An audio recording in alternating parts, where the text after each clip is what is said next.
பிப்ரவரி 1 முதல் 7, 2026 வரையிலான கன்னி ராசிக்கான வாராந்திர கணிப்புகளை பத்தி இப்போ சுருக்கமா பார்க்கலாம். இந்த வாரம் உங்களுக்கு ஒரு பெரிய திருப்புமுனையா இருக்க போகுது. ஏன்னா பிப்ரவரி 6ஆம் தேதி உங்க ராசி அதிபதியான புதன் ரொம்பவே சாதகமான ஒரு இடத்துக்கு வராரு. இதனால உங்க வாழ்க்கையில சில சூப்பரான மாற்றங்கள் நடக்க போகுது. முதலாவதா உங்க மன ஆற்றல் பயங்கரமா அதிகரிக்க போகுது. அப்படின்னா என்ன தெரியுமா? ரொம்ப நாளா தள்ளி போட்ட ஒரு கஷ்டமான வேலையா இருக்கட்டும், இல்ல ஒரு முக்கியமான பேச்சா இருக்கட்டும், இந்த வாரம் அதையெல்லாம் ரொம்ப ஈஸியா முடிப்பீங்க.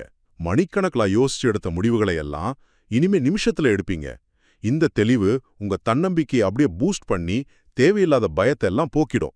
ரெண்டாவதா, இந்த மன ஆற்றல் ஒரு மாஸ்டர் கீ மாதிரி. இதை வச்சு வாழ்க்கையோட எல்லா கதவுகளையும் திறக்கலாம். உங்க தொழில் வளர்ச்சி, பணப்பிரச்சனை, குடும்பம் எதுவா இருந்தாலும் சரி, இந்த பவரை சரியா பயன்படுத்தினா வெற்றி நிச்சயம். யோசிச்சு பாருங்க, உங்க பழைய நஷ்டங்களை எல்லாம் சரி செய்ய இது ஒரு சூப்பரான சான்ஸ் இல்லையா? கடைசியா, ஒருவேளை இவ்ளோ நல்ல நேரம் இருந்தும் சில தடைகள் வந்தா என்ன பண்றது? கவலைப்படாதீங்க. சின்ன சின்ன தடைகளை தாண்ட மாணிக்கம் கல் அணியறதும், சூரா ஷம்ஸ ஒரு நாளைக்கு 5 தடவை ஓதுறதும் ஹெல்ப் பண்ணும். ஆனா உங்க இலக்கு ரொம்ப பெருசா இருந்து தடைகள் தொடர்ச்சியா வந்தா உங்க ஜாதகத்தை ஒரு தடவை செக் பண்றது நல்லது. மொத்தத்துல இந்த வாரம் உங்க புத்தி தான் உங்களுடைய மிகப்பெரிய ஆயுதம். அதை சரியா பயன்படுத்துங்க.